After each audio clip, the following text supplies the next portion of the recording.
Localocratie. Et si on parlait de démocratie locale ?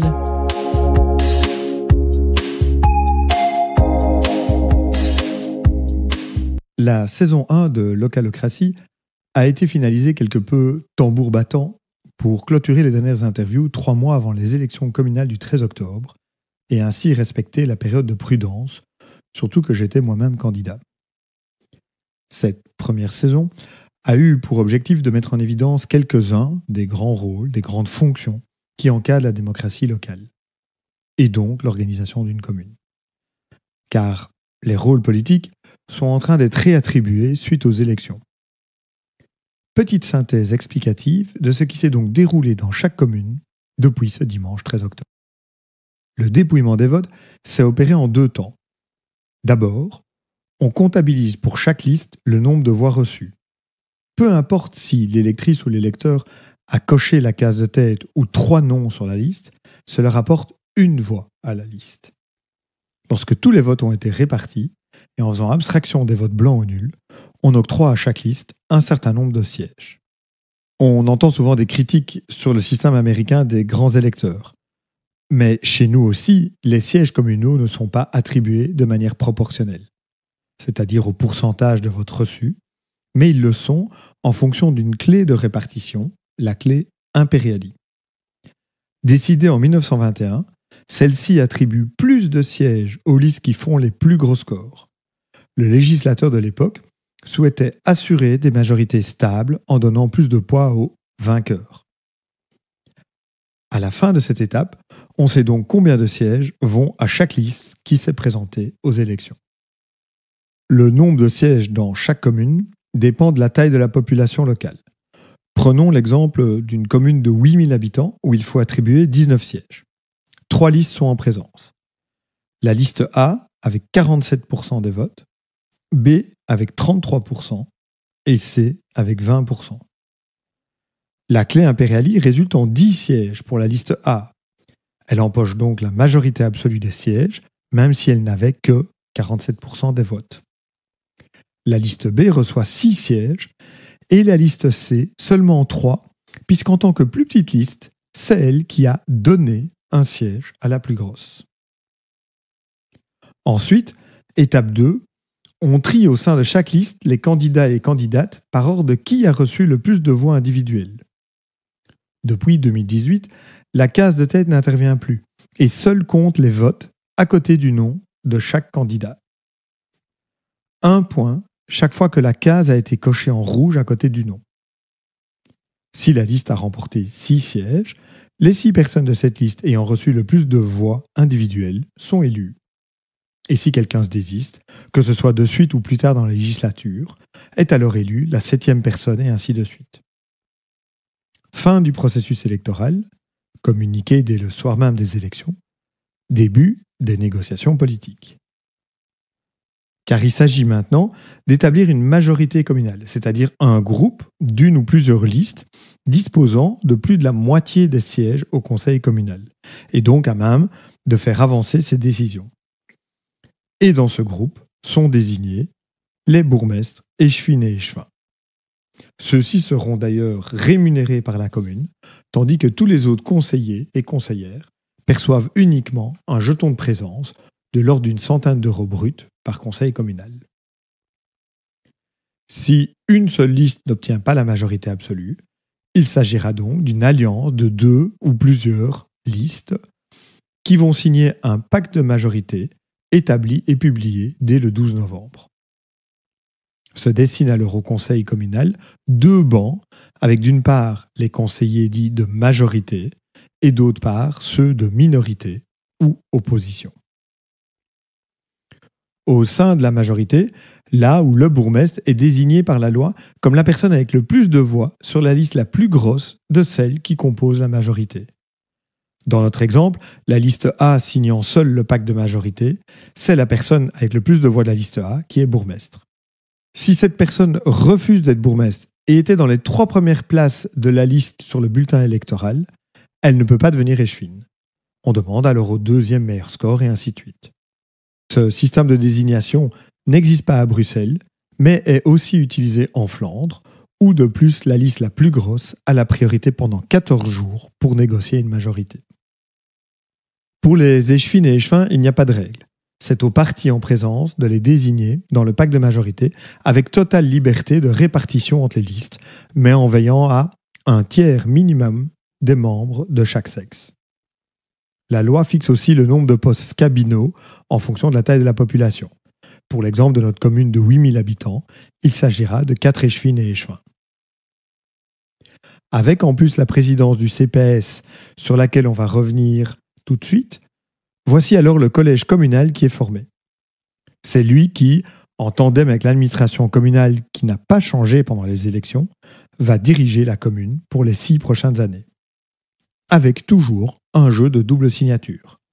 Là où le bourgmestre pour l'engagement politique, le ou la directrice générale pour l'engagement légal. Et là où le directeur financier qui avalise toutes les dépenses. Derrière ces 3 rôles phares, c'est toute une administration de plusieurs dizaines, voire centaines de personnes qui réalisent les projets au quotidien. Du côté du CPS, le Centre public d'action sociale, les mécanismes sont relativement similaires mais indirects. En fonction du nombre de sièges obtenus au conseil communal, chaque liste obtient un certain nombre de sièges au conseil de l'action sociale, qui sera donc dirigé par la même majorité que la commune. Et la personne qui occupe la présidence du CPS fait partie du collège communal et est rémunérée au même titre qu'un échevin. Petite particularité pour les conseillères et conseillers de l'action sociale désignés par chaque liste, il ne peut y avoir plus d'un tiers de conseillers communaux. On y retrouve donc souvent des personnes candidates mais non élues et des citoyennes ou citoyens intéressés par les thématiques sociales.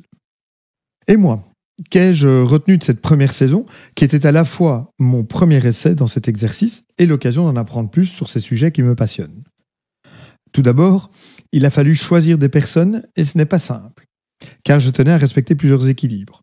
Femmes-hommes, bien entendu, mais aussi des communes de taille et de contextes différents, urbains, rural, de provinces différentes, sans oublier évidemment les couleurs politiques. Ce fut sans doute le point le plus difficile, car il dépendait aussi de qui acceptait ou non mes invitations. Au final, j'aurais réussi à amener au micro des gens membres ou proches des 4 partis traditionnels de Wallonie, et également une approche citoyenne. Il faudra qu'un jour, je complète avec le PTB. Et de chaque rencontre, qu'est-ce que j'en retiens? L'exercice n'était pas évident, car l'objectif du podcast est de mettre en avant une opinion, celle de la personne que j'interviewe, et pas la mienne. Du côté politique, il n'a pas été facile de trouver un ou une bourgmestre acceptant de répondre à un podcast citoyen. Et, bien que je ne trouve personnellement pas idéal que quelqu'un reste aussi longtemps au pouvoir, c'est Claude Erdekens, bourgmestre d'Andenne, qui a accepté. Bourgmestre wallon le plus longtemps en fonction, je pense néanmoins qu'il a des choses à nous apprendre.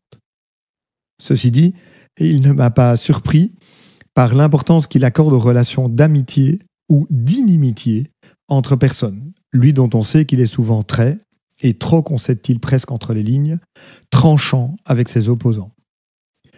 Il m'a aussi donné envie de creuser plus tard le sujet compliqué de la fusion des communes, car il s'y oppose aujourd'hui, tout en reconnaissant tout le bien que la fusion de 1977 a apporté à sa commune.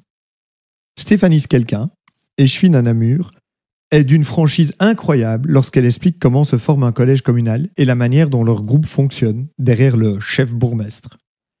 Elle illustre très bien aussi le nombre de sujets différents sur lesquels la population attend qu'une échevine sache apporter des réponses.